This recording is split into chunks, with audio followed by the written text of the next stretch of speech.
Good morning बच्चों, how are you. कल हमने स्टार्ट किया था, इंट्रोडक्शन दिया था कि क्या बेस है डाइवर्सिटी इन लिविंग बींग्स में, कि किस आधार पर हम उनको क्लासीफाई करते हैं, क्यों करते हैं, तो किस आधार पर करते हैं। आज हम ये सब करेंगे। तो अपना पेज नंबर 80 निकालें। चलो स्टार्ट करते हैं।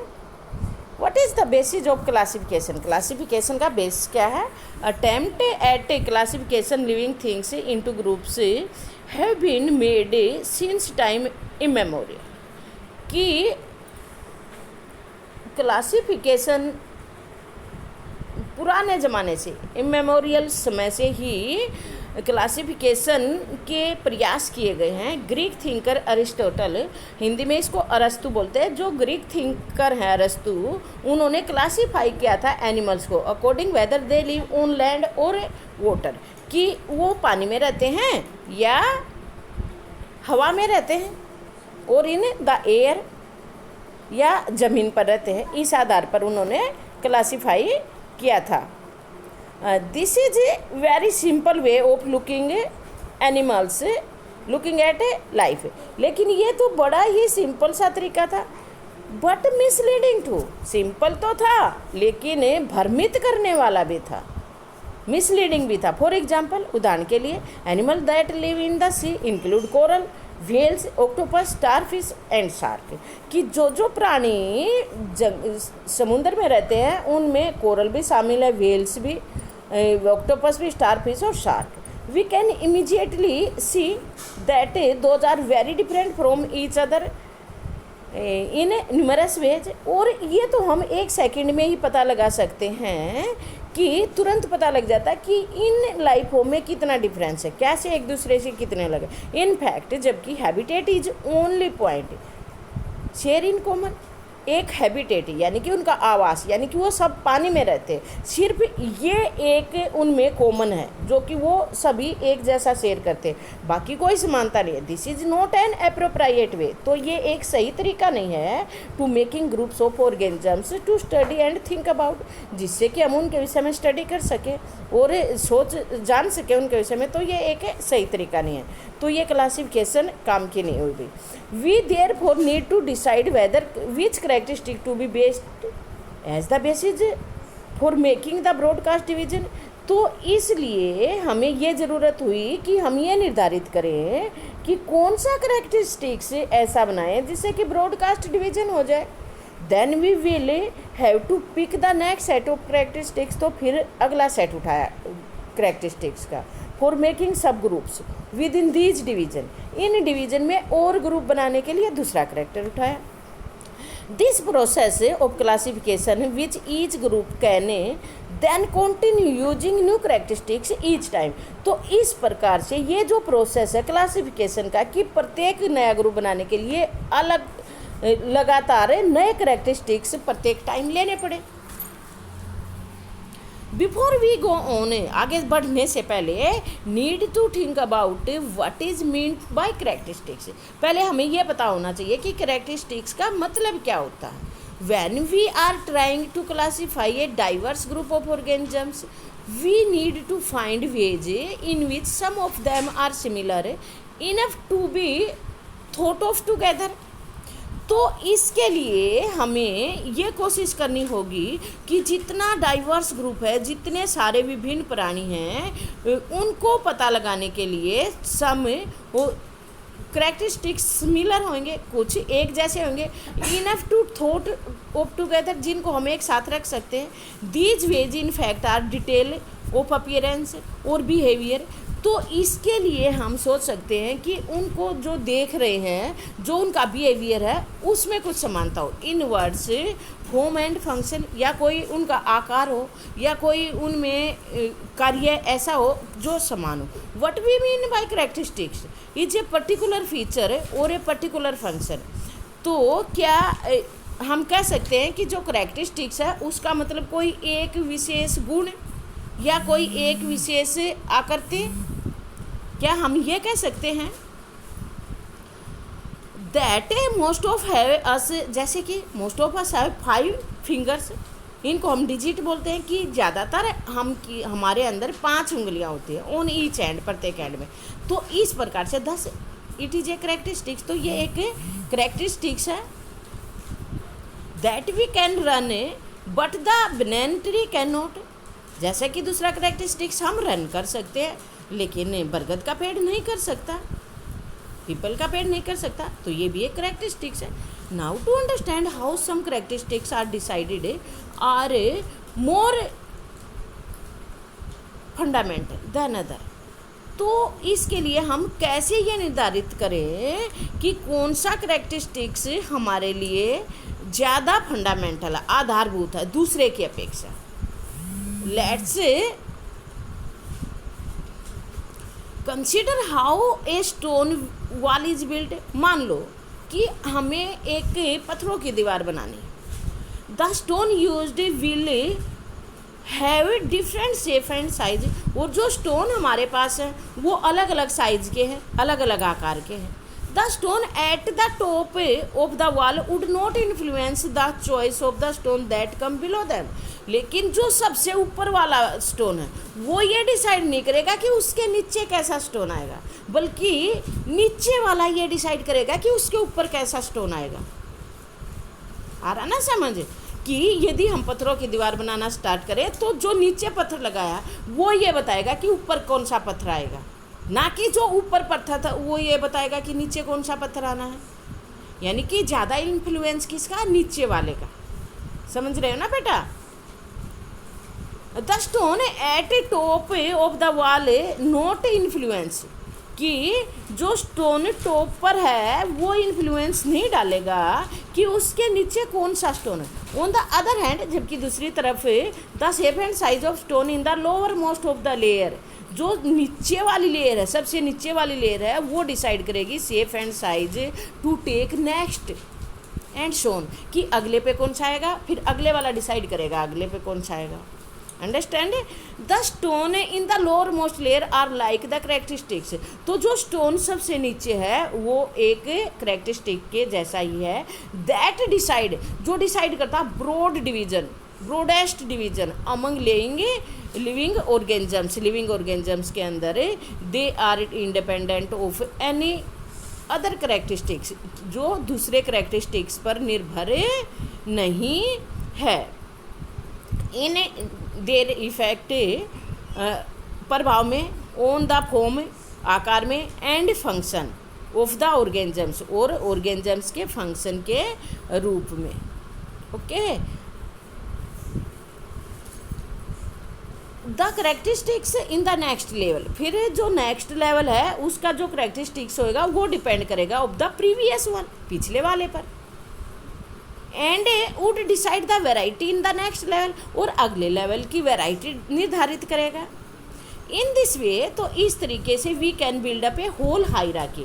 तो इस तरीके से हम एक पूरा का पूरा हायरार्की, यानी कि पद कर्मानुसार ऑफ म्यूचुअली रिलेटेड करेक्टरिस्टिक्स, यानी कि एक कर्मबद्ध तरीके से जो आपस से रिलेटेड है, म्यूचुअली रिलेटेड है characteristics to be used for classification. Classification के लिए हम वो ले सकते हैं। Nowadays we look at many inter related characteristics. आजकल हम बहुत सारे एक दूसरे से जुड़े हुए करेक्टरिस्टिक्स देखते हैं। Starting from the nature of the cell, हम सेल की नेचर से शुरुआत करते हैं कि यूकैरियोटिक है या प्रोकैरियोटिक है।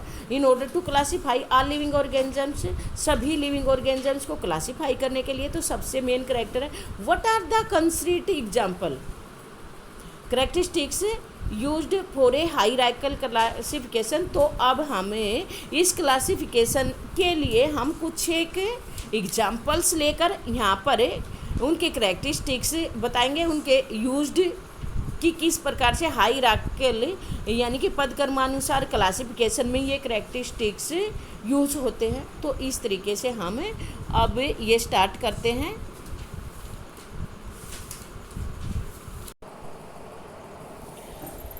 हाँ तो बेटा, we therefore need to decide which characteristics, एक मिनट बेटा, गलत करना स्टार्ट, हाँ ये यहाँ पर। ओके चलो। ए यूकैरियोटिक सेल हैज, जैसा कि आपको पता है eukaryotic cell has membrane bound organelles including a nucleus, जिसके अंदर न्यूक्लियस भी होता है, which allow cellular process to be carried out efficiently, जिससे जो सेल के प्रोसेस हैं वो पूरी ताकत के साथ होते हैं, यानी कि एफिशिएंटली पर्याप्त तरीके से होते हैं, in isolation from each other, जो कि वो एक दूसरे से अलग है जो प्रोसेस है। Therefore organisms which do not have a clearly demarcated nucleus, हालांकि जबकि जो दूसरे जीव हैं जिनमें न्यूक्लियस सही से पहचान में नहीं आता, क्लियर नहीं है, एंड अदर ऑर्गेनल्स, और दूसरे ऑर्गेनल्स भी नहीं है, would need to have their biochemical pathway organised in very different way. तो इस प्रकार से जो उसके केमिकल पाथवे हैं, यानी कि जो सेल की प्रक्रियाएं हैं, वो बिल्कुल अलग तरीके से होती हैं, different ways. This would have an affect on every aspect, तो इस प्रकार से ये प्रभाव हर तरीके से गिरेगा, किसके ऊपर आएगा, सेल डिजाइन पर, कि वो सेल किस प्रकार काम करती है।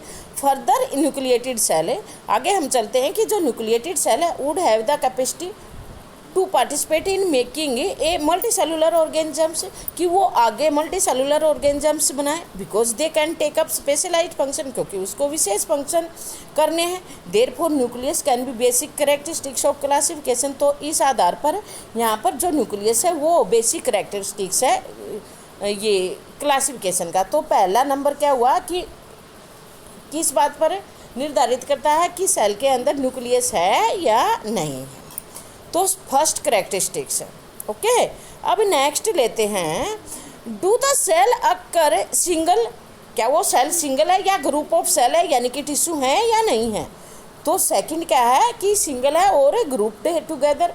Do they live an individual groups, individual groups, क्या वो इंडिविजुअल ग्रुप्स है।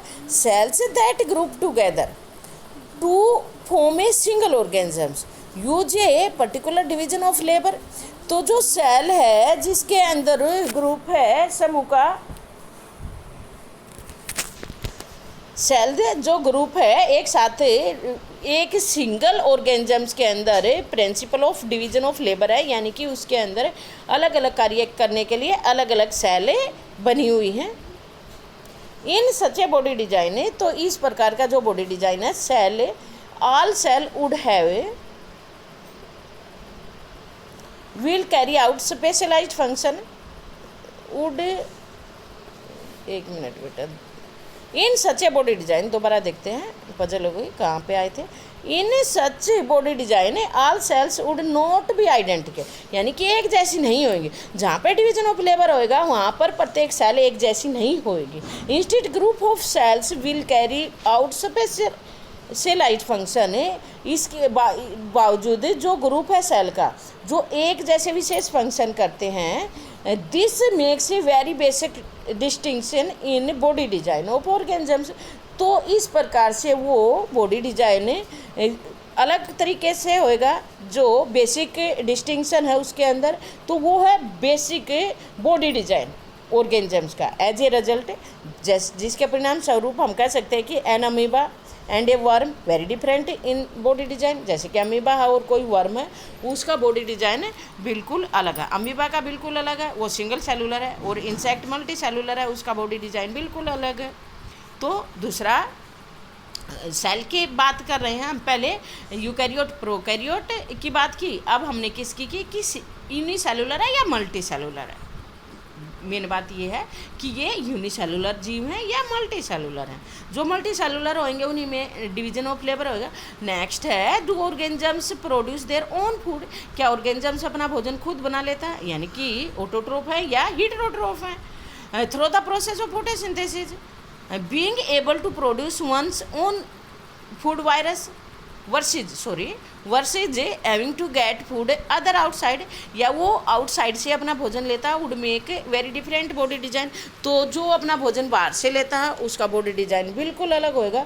तो ऑटोट्रोफ और हीटेरोट्रोफ की बात है। फोर्थ है on of the organisms that perform photosynthesis, what is the level of organisation of their body, कि जो फोटोसिंथेसिस भी कर रहे हैं जो, उनमें बॉडी डिजाइन कैसा है, क्या उसके अंदर ऑर्गेनाइजेशन है, यानी कि जाइलम फ्लोएम बने हैं या नहीं बने हैं।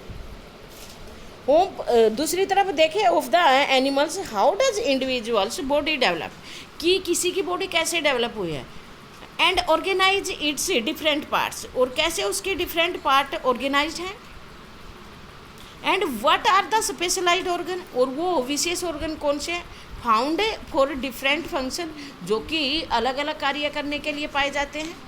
तो ये आधार था बेटा, बेसिक आधार था जिस आधार पर हमें क्लासीफाई करते हैं ऑर्गेनिजम्स को। We can see that even in these few questions, हम देख सकते हैं केवल इन्हीं कुछ एक क्वेश्चन के आधार पर दैट वी हैव आस्क्ड, जो हमने अभी पूछे हैं, ये हायरार्की इज डेवलपिंग, कि कैसे कोई पद क्रमानुसार डेवलप हुआ है। The characteristic of body design with used for classification of plants will be very different from the important of classification animals, कि किस प्रकार से एनिमल्स की क्लासिफिकेशन का बेस है और किस प्रकार से प्लांट्स की क्लासिफिकेशन का आधार लिया हमने। दिस इज़ बिकॉज, ऐसा इसलिए क्योंकि इनका बॉडी डिजाइन अलग है। ये एनिमल्स तो मूव करते हैं जबकि प्लांट्स तो मूव नहीं करते, वो तो स्टेशनरी है।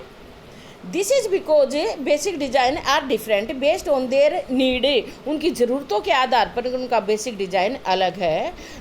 To make their own food, जो अपना भोजन बना सकते हैं जैसे कि प्लांट्स है, और एक्वायर, जैसे कि एनिमल्स अपना भोजन आउटसोर्सेज से एक्वायर करते हैं। Therefore these design feature, तो इस प्रकार से जो इनका डिजाइन फीचर्स है, यानी कि जो उनकी बॉडी डिजाइन है, हैविंग ए स्केल्टन, की उसके अंदर स्केल्टन होएगा। फॉर एग्जाम्पल, उदाहरण के लिए, are to be use make subdivision, अब स्केल्टन है या नहीं है, ये सब ग्रुप बनेगा rather than making a broad group. अब ब्रॉड ग्रुप तो क्या बना, एनिमल्स का, यानी कि अपना भोजन बना सकते हैं, प्लांट्स का या नहीं बना सकते, ठीक है, प्लांट्स बना सकते हैं जबकि एनिमल्स नहीं बना सकते, तो ब्रॉड ग्रुप तो ये बना। अब उसके अंदर स्केल्टन है या नहीं है, ये सेकंड लेवल जाएगा। तो इस आधार पर क्लासिफिकेशन निर्धारित की जाती है बेटा। तो धीरे धीरे आप इसको और अच्छे से समझेंगे। तो थैंक यू बेटा, स्टे होम, स्टे ब्लेस्ड।